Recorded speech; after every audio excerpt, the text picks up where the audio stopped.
নমস্কার বন্ধুরা, আপনারা সকলেই জানেন যে বর্তমানে লক্ষ্মীর ভাণ্ডার প্রকল্পটি বন্ধ হয়ে গেছে এবং তার পরিবর্তে চালু হয়েছে অন্নপূর্ণা ভাণ্ডার এই প্রকল্পটি। এই প্রকল্পে টাকা পাওয়ার জন্য কি করতে হবে বা যারা লক্ষ্মীর ভাণ্ডারের টাকা পেতেন সেই ব্যাংক অ্যাকাউন্টেই কি অন্নপূর্ণা ভাণ্ডারের টাকা ঢুকবে?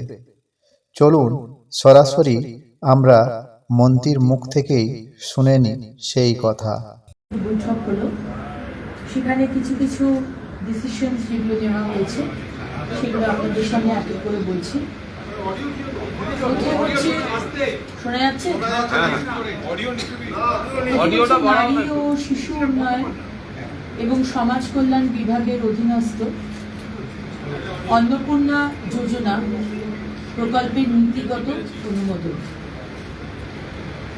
রি-অ্যাপ্লিকেশন ইজ নট রিকোয়ার্ড।